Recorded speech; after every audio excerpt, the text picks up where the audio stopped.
At the beginning of the 1930s, Henry Ford was one of the wealthiest men in the world.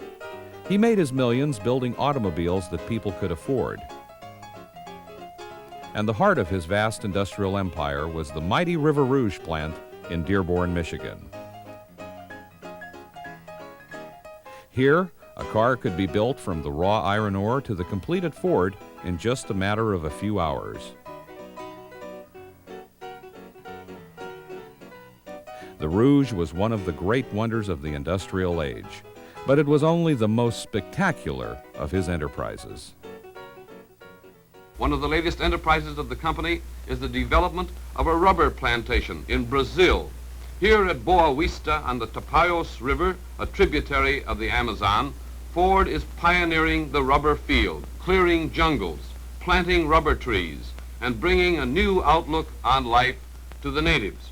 More than 5,000 acres of land already have been cleared, and nearly all of it planted with rubber trees. Ford industries abound throughout the United States. In Kentucky and West Virginia, the company has its own coal mines to provide a uniform quality of coal for the vast coke ovens at the Rouge plant. From mine to plant, the coal is transported by the trainload. It goes into the coke ovens to be converted into coke, gas, tar, oils, and other byproducts. Ammonium sulfate, one of the byproducts, is widely sold as a fertilizer. The company has protected itself against possible timber shortage through acquisition of approximately 500,000 acres of timberland in northern Michigan. It has its own logging camps and its own sawmills and dry kilns, supplying millions of feet of lumber needed for the Ford industries. Again, in northern Michigan, Ford iron mines give up their treasures, supplying thousands of tons of ore for the blast furnaces at the Rouge plant. Ford-owned freighters ply the Great Lakes, bringing cargoes of iron ore, sand, limestone, coal, and lumber to the Rouge plant, raw materials that are soon transformed into finished parts for Ford cars and trucks. Henry Ford was also producing his own tri-motor airplanes, and with his airport in Dearborn, had branched out to pioneer in commercial aviation.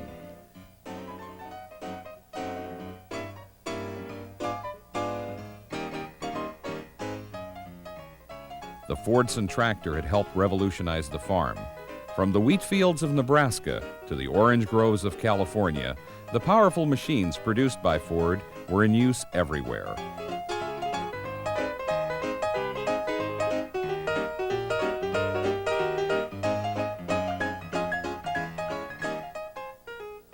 In 1922, Ford purchased the Lincoln Motor Company, and by 1931 had made Lincoln one of the most prestigious automobile nameplates in the luxury class. But it was in affordable automobiles that lay the real success story. In late 1927, Henry Ford and his son Edsel introduced their new Model A. It was just the car America was looking for, and the Ford assembly lines began turning them out by the thousands and then millions.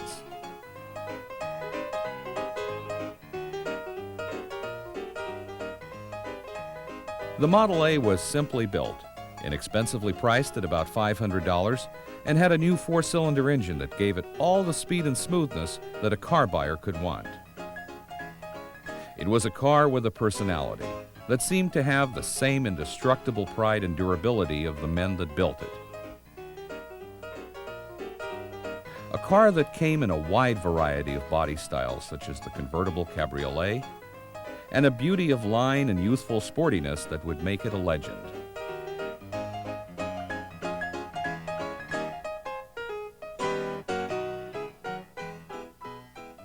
Henry Ford had spent millions in tooling on the Model A, and like the Model T, he planned to sell it around the world wherever people needed cars.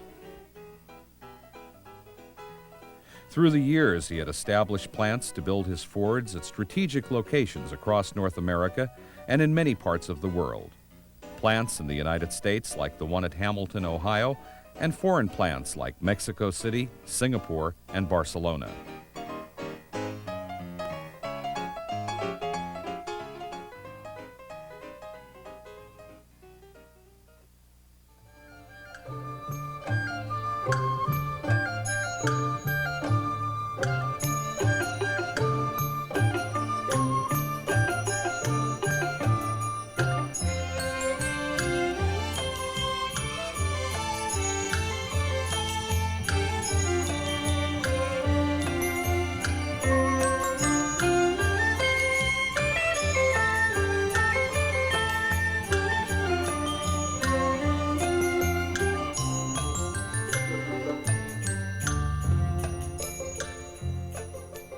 In 1929, Ford would open a new assembly plant in Japan, a country where the Model T had sold so well through the years that half of all the cars on its roads were Fords.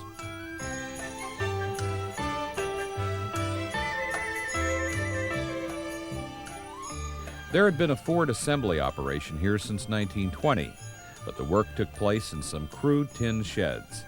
Now the Japanese would not only have the most modern automobile plant in Asia, but it would be building the new Model A, the car people around the world had been waiting for. The plant was built at Yokohama, at the port of Tokyo. A Ford film crew from Dearborn went there in the spring of 1931 to record its progress, and in doing so, have left us with not only a look at how an overseas plant operated, but a rare look at how the Model A was put together, whether it was assembled in Yokohama or Chicago.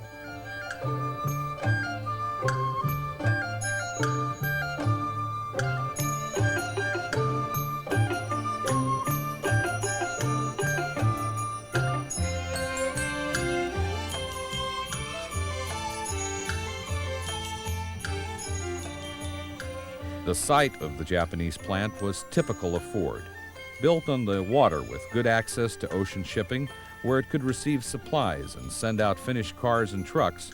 It was also in an area of heavy industry where there was a good supply of skilled labor.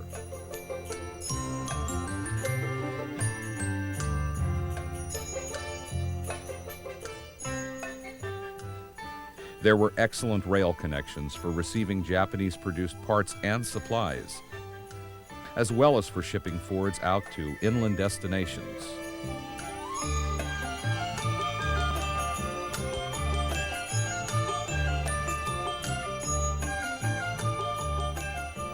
Ford was in the Japanese market because it held great promise.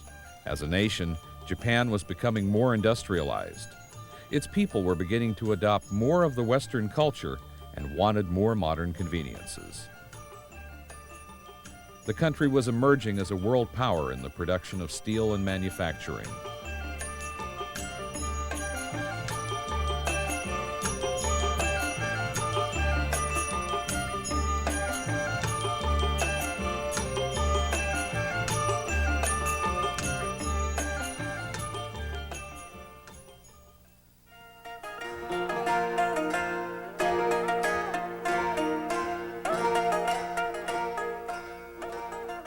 The old way of life in the cities was fast disappearing, and in its place came new buildings, streetcars, and automobiles.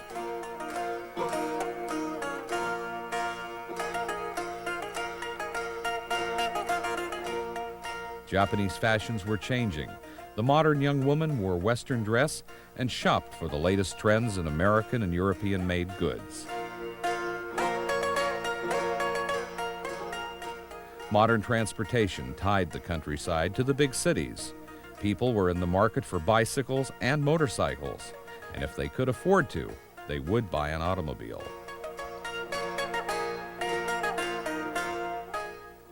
For a culture that had been so closed to outsiders, the Japanese were now enjoying Western cosmetics.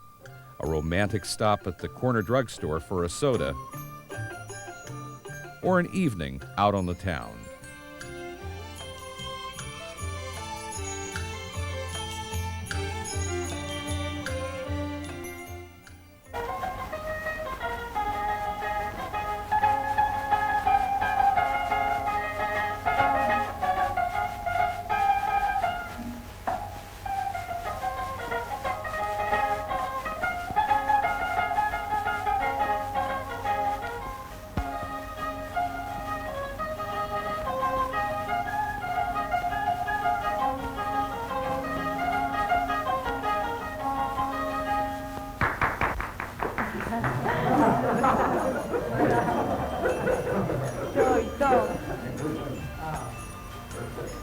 ずいぶん踊ったわね。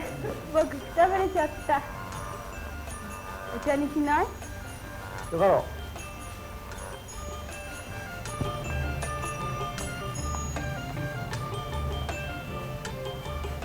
Hollywood movies were just as popular in Japan as they were in America.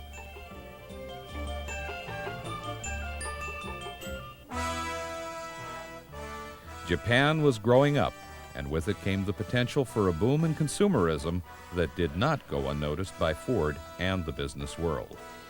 It was only natural for a multinational company to stake its claim in the land of the rising sun.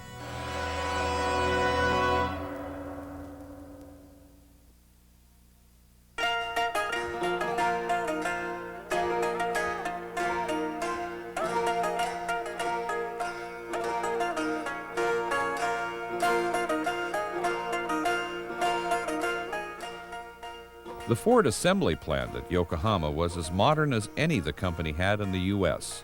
It had a showroom and lobby to receive visitors, and a receptionist to direct them to the proper office.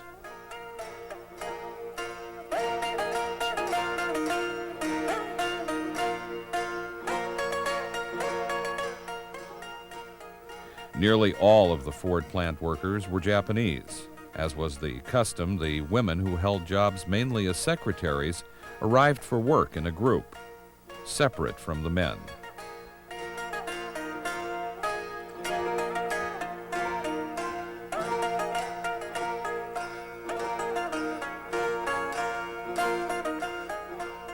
There were a few key American personnel who were sent over to supervise.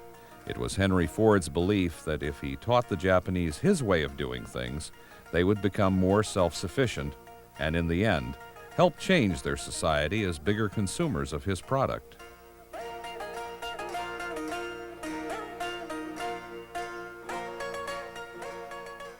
An important responsibility of the Yokohama plant was to train Ford dealers and their salesmen and mechanics.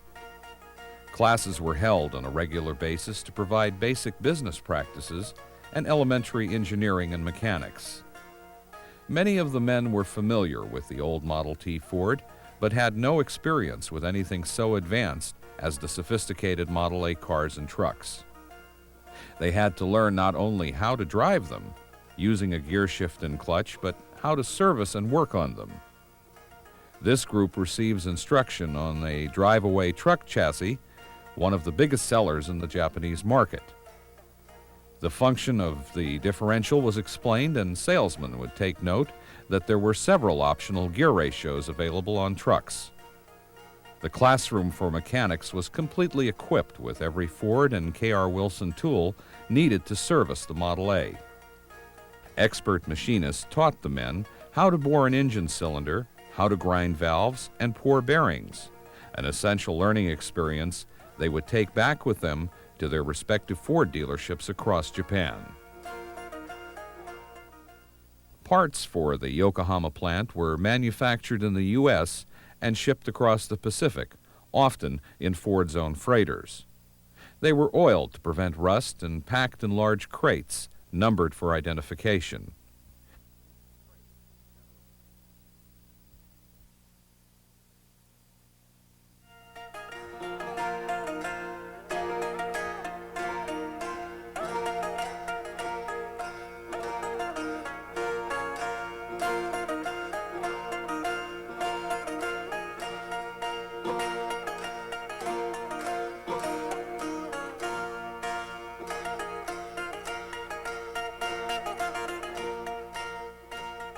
The one handicap to the Yokohama site was that it did not front on deep water. Regardless of the tide, ships arriving from the U.S. with parts had to transfer them onto barges, which in turn took them to the Ford dock.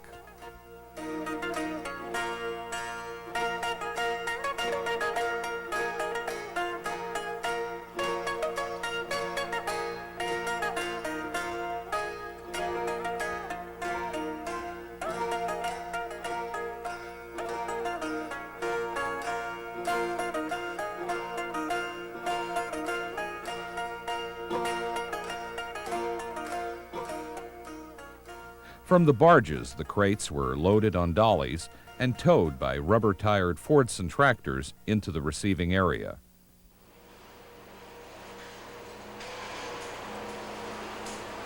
By the crate numbers, warehousemen knew exactly where to store them. They were taken by overhead crane to a designated storage area inside the assembly building.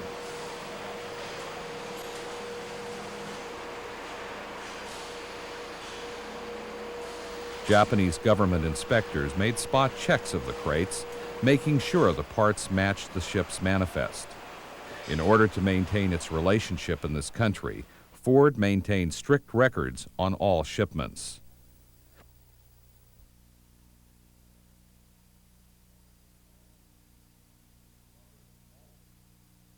Lumber has always been in short supply in Japan. The empty Ford shipping crates were knocked down, the nails removed, and every scrap of board recycled, either for making new crates for outbound shipments or for some other use in the plant. The Ford Yokohama plant was built to produce 100 Model A cars and trucks a day. The main assembly work started in the body department. Here, stampings from the U.S. were placed in the welding jigs where they were first joined to other sections with rivets, then spot welded and transferred to another fixture for final welding.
Assembly of the bodies was followed by filling the joints with solder, smoothing them, filing and sanding to remove scratches, then a wheel buffing to smooth the surface for painting.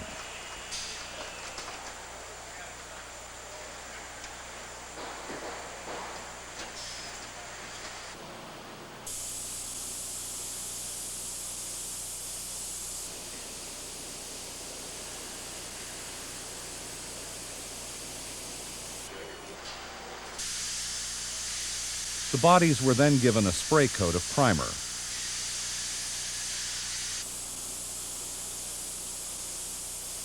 After air drying on the moving conveyor line, the primed bodies were then sanded and washed to get them ready for the finished coat of paint. As the body entered the paint shop, it was given its first coat of peroxylin lacquer. This was followed by a tour through the bake oven, then a finished spray coat, and another trip through the oven. The many different colors of paint for the bodies were formulated in the mixing room.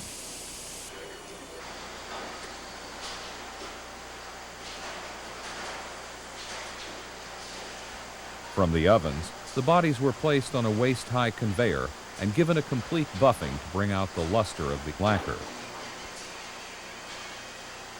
The wheel buffing was followed by a pinstripe, expertly laid on at the body belt line.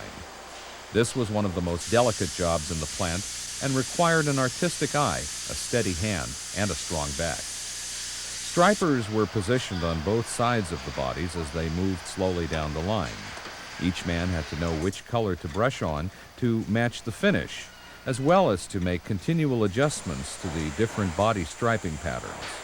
Next, the bodies were inspected for defects. Those that needed more attention were rerouted for repairs. Bins along the assembly route held small parts and were supplied to the line by pushcart.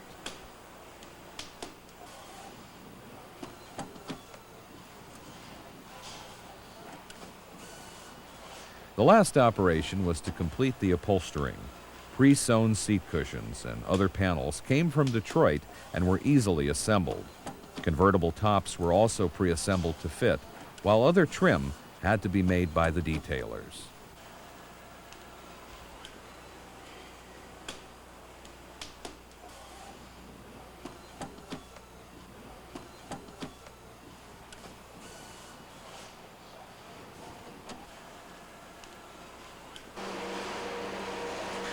Bare metal fenders were sent through a shop to have all dents and scratches removed, then were dipped in a soda solution bath to begin the bonderizing process.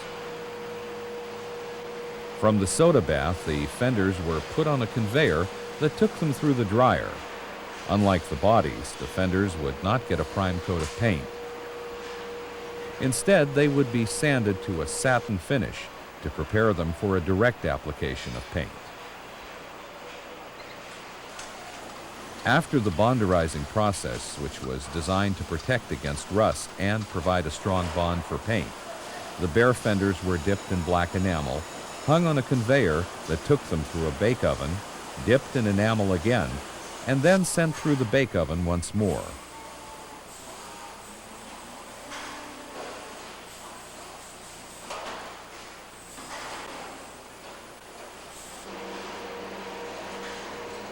All Model A fenders were black.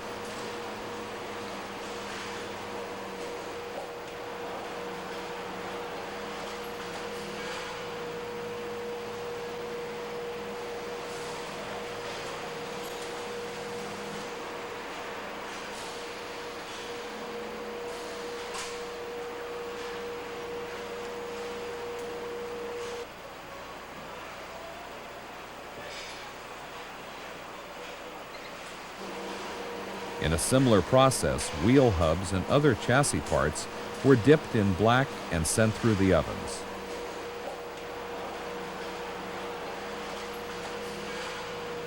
An operator maintained the oven temperatures at just the right heat to maintain a high gloss on the enameled parts. The Ford Yokohama assembly plant had all the most efficient features. Motorized windows opened or closed with a push of a button to provide adequate ventilation throughout the work areas. A system of plumbing carried motor oil, cleaning fluids, water, and paint to the assembly lines. Many of the pipes carried air that was used to power the pneumatic wrenches and were connected to a number of compressor engines that worked in various sections of the plant.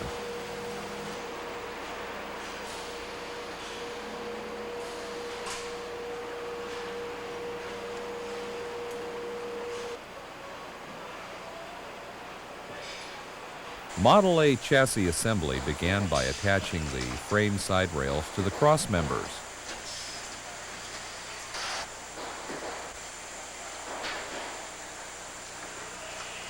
Pre-drilled holes were aligned and secured with red-hot rivets that were pressed in with an air tool.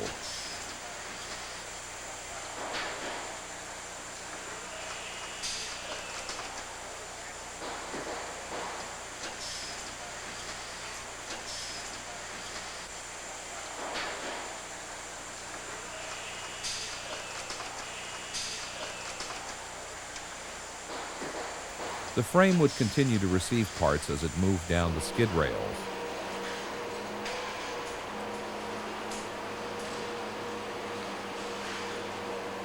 On a separate line, the front and rear axles with springs and radius rods were assembled and now arrived to be hoisted into place.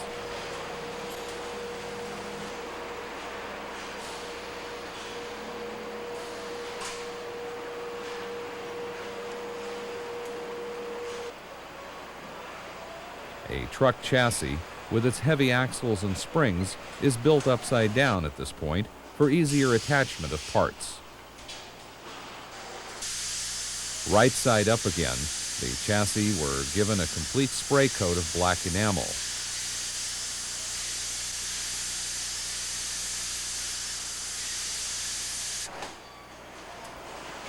There was strong nationalistic sentiment in Japan, and in order to produce cars and trucks here, Ford had to agree to purchase some parts from Japanese manufacturers.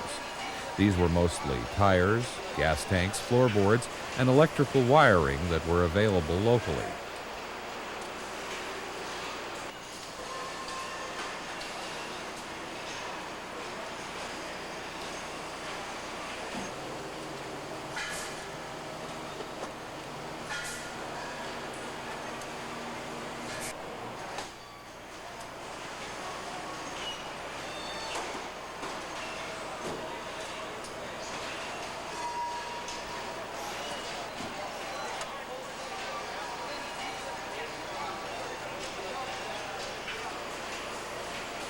The engines with transmission attached came fully assembled and pre-tested from Ford Dearborn.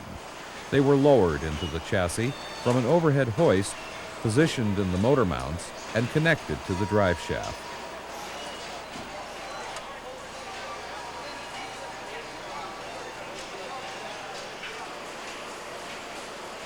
A sideline supplied the four-cylinder engines, which were filled with oil and checked before they were installed.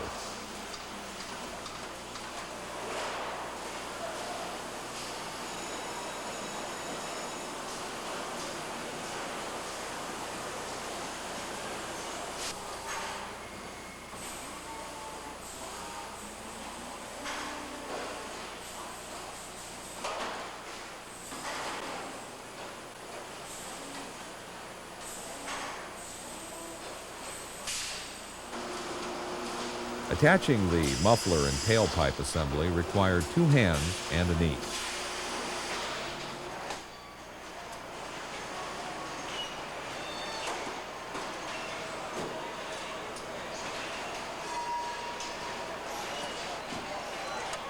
Battery cases for the Model A's came dry from Ford Dearborn and were filled with acid and water and charged, ready to be installed as the chassis with engines passed by.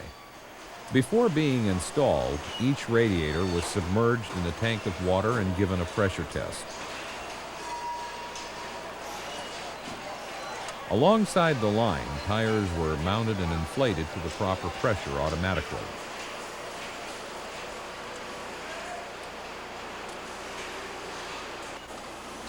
The front fenders with running boards and splash apron attached were added after the wheels were put on.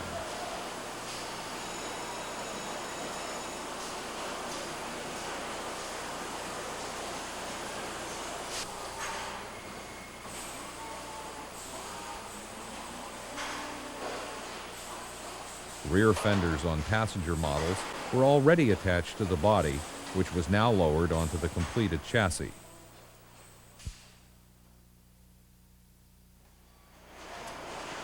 A few more additions, and another Japanese-built Model A Ford came off the line on its own power. Final adjustments were made off the line. An American supervisor checks the fit and finish of a four-door sedan. The finished Fords were either sent directly to the yard to be shipped out by rail or freighter, or they were picked up by the dealer or one of his drivers. All Japanese-built cars were right-hand drive. The Model A's assembled at Yokohama in 1931 had this feature, and as we can see, were really American 1930 models. This was typical of the Ford foreign plants, which were always a year behind Dearborn in styling. Here, a driver presents the paperwork on a four-door sedan, which he will drive to a Ford dealership on the outskirts of Tokyo.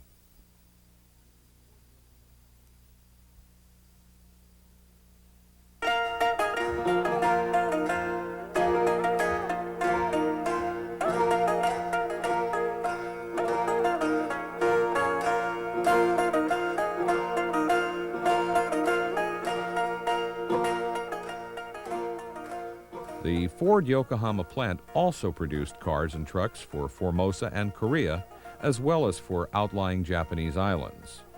Fords going out by ship on rough seas were protected with paper and were either driven aboard or packed wheels off in large crates for the voyage.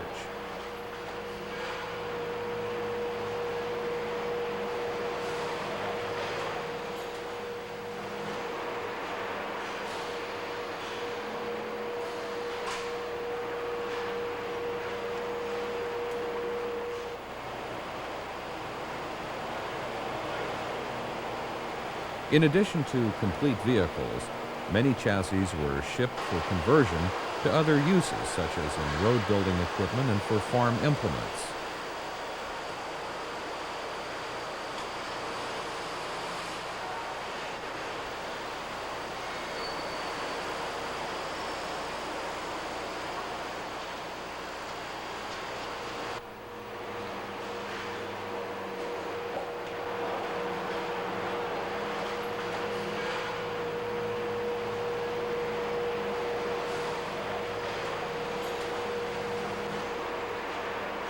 Half of all Ford output at Yokohama was truck chassis, and the demand for these units that could be adapted to many uses was so great that the shipping department had devised a way in which, with the wheels, radiator, and steering removed, 2 of the heavy assemblies could be put in a single compact crate. This was accomplished by turning one upside down on the other with engines at opposite ends.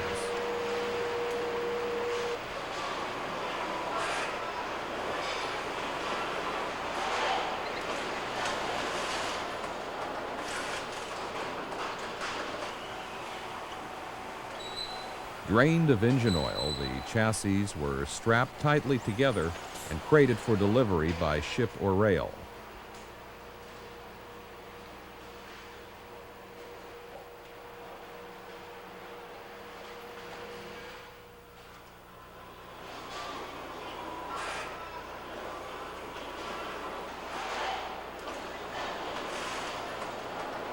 Replacement parts, both Model T and Model A, were a large part of the Ford Yokohama business. The shipping department made up orders which were wrapped and packed in crates and sent out to dealers and garages throughout Japan, Formosa, and Korea.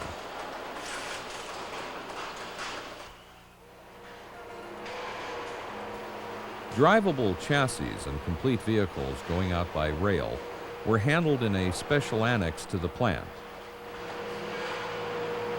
Here, a large overhead crane with sling attached could pick up complete cars and trucks and load them aboard flat cars. A shipping crew prepares to hoist a Model A 4-door by attaching the sling to a pair of beams placed under the frame.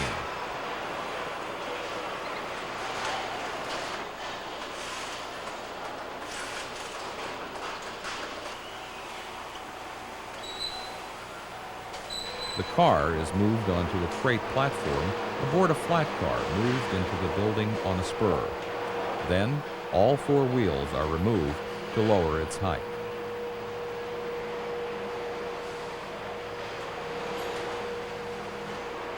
Next, blocks are placed in position under the axles to secure the car to the crate.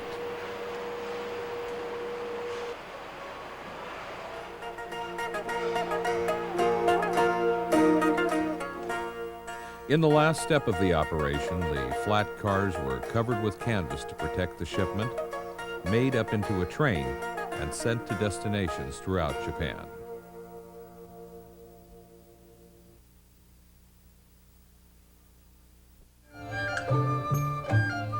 By 1931, many of the Japanese cities had a fairly good system of garages, and many of the Fords would be destined here to be sold and serviced by the local mechanic.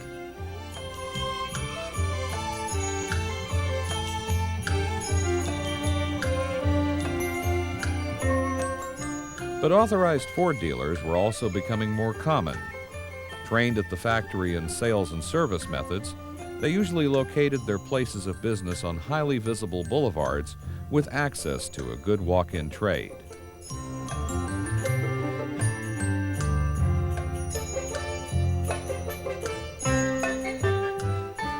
Since Japan had little automotive industry of its own, the Yokohama-built Model A's would find a myriad of uses, such as this bus, which has tandem rear axles. Chevrolet also had an assembly plant in Japan, located in Osaka, but the Fords were far more numerous on the street, outselling the Chevys by nearly 2 to 1.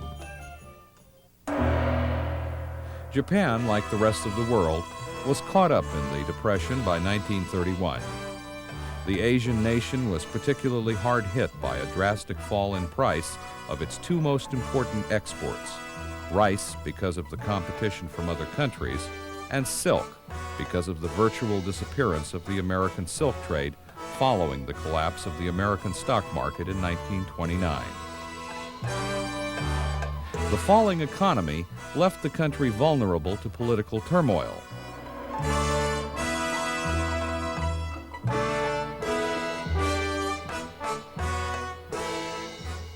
Soon, many of the Yokohama-built Fords, intended for domestic use, would be seen increasingly in political demonstrations along with Chevys and other makes.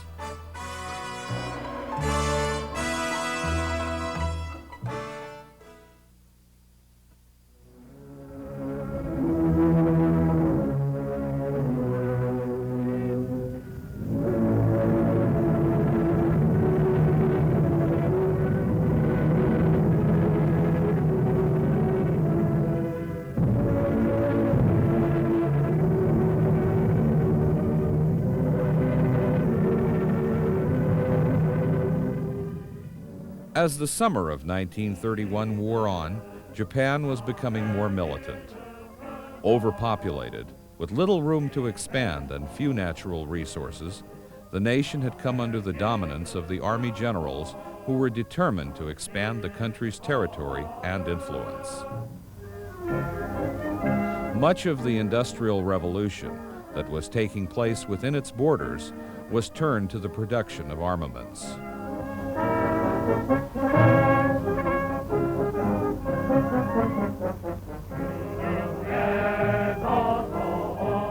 Men were pressed into service and prepared for whatever the generals dictated. Suddenly, a country that had no private aviation was building warplanes and training pilots. Citizens whose heroes were once sumo wrestlers were now worshiping the machines of combat.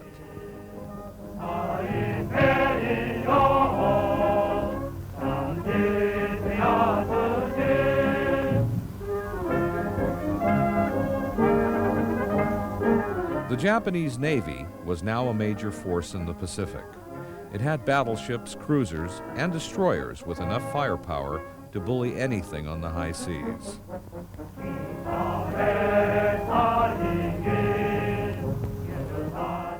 In September 1931, made belligerent by their unchallenged power, Japan invaded Manchuria. In the next few months, its army would overrun the entire country and set up its own puppet government. This was the first action since World War I by a nation that felt itself entitled to larger territories and greater prestige. As the war in China moved on many fronts, the victorious Japanese celebrated at the Great Wall. Japan was on the march, and nothing could stop it.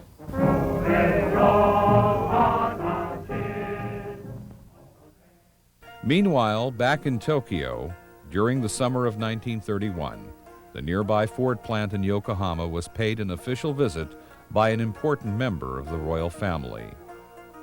This was Prince Nobuhito, who, with his wife and entourage, had come to see how the automobile plant operated. They were escorted to the working assembly line by Benjamin Koff, the tall, distinguished American manager of the plant.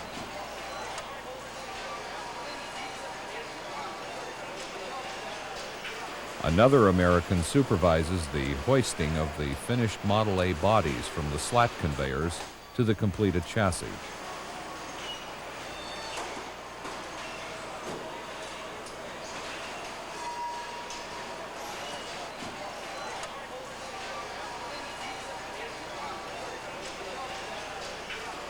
The prince seems duly impressed. After all, despite his country's military might, in all of 1931, Japan would only produce 458 motor vehicles of its own. This was against the more than 6,000 built by Ford here in 1930, and the slightly more than 4,000 cars produced by Chevrolet Japan in 1930.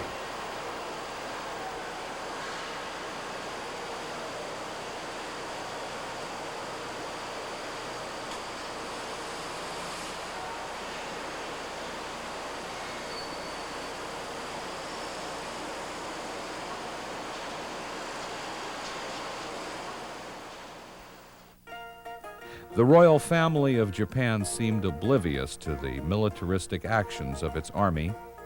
While invasions of its neighbors were going on, the hierarchy carried on as usual. Emperor Hirohito pursued his hobby of marine biology, while others, like Nobuhito, made themselves more visible to the public. Manager Koff takes the group for a tour of the shipping area where the Ford methods are explained. Inside the plant showroom, the Prince and his group inspect the new cars on display and then are given safety glass demonstrations. Safety glass windshields were an important new selling feature on the Model A, and it was hoped it would catch on in Japan as well as it had in America.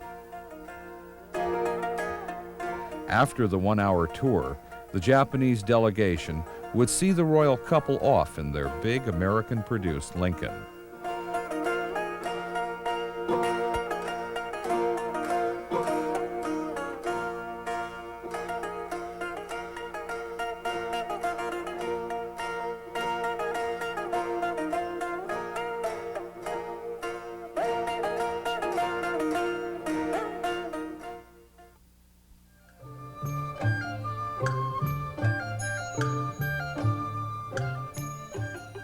The lobby display room at the Ford Yokohama plant was a showcase of American know-how.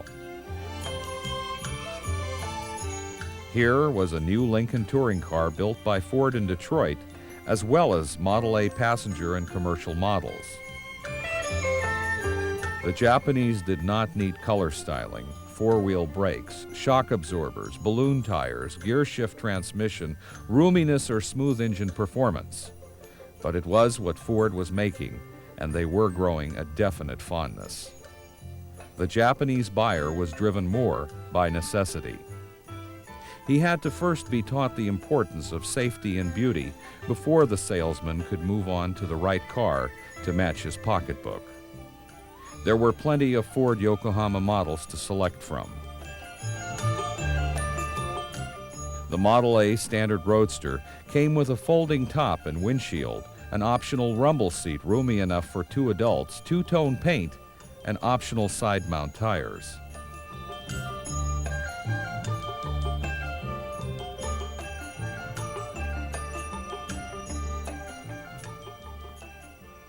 The standard Phaeton model also had the folding top and windshield. These were especially popular among Japanese buyers because of their passenger capacity, low price, and open breeziness that matched the country's humid climate.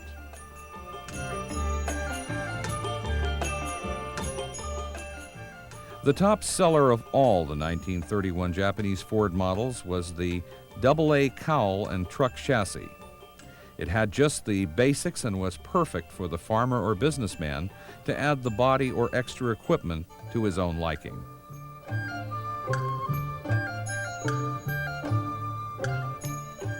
The best-selling Model A passenger car in Japan in 1931 was the standard two-door sedan.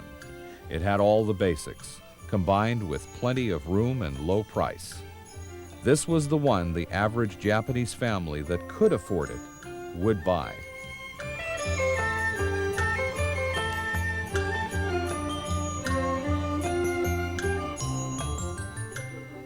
For the family that wanted just a bit more class, Ford Yokohama offered the standard four-door sedan. For a few more yen than the two-door, the buyer got full bench seats, more legroom, and more windows to see out of.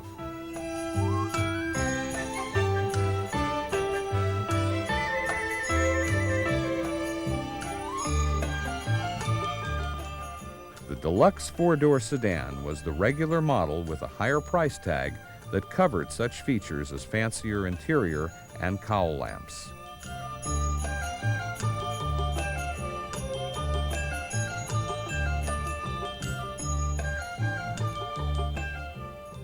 Another variation of the four-door sedan was the two-window sedan, which was produced for just a short period at U.S. plants in 1930. It didn't seem to go over any better in Japan, due to the little difference between it and the regular models offered.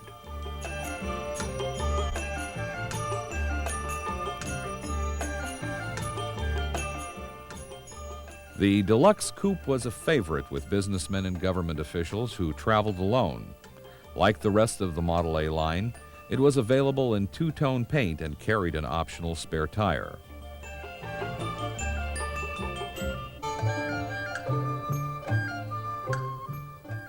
The The Sport Coupe was more for the prosperous Japanese businessman who wanted to impress his clients with something more than the basic coupe. It had a soft top that didn't fold down, fancy side Landau bars, a stylish sun visor over the windshield, and came standard with a rumble seat.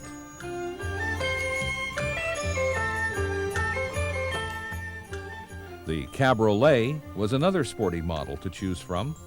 It had roll-up side windows, a convertible top that folded back, a fixed windshield, and a rumble seat that was becoming more popular among daring young couples.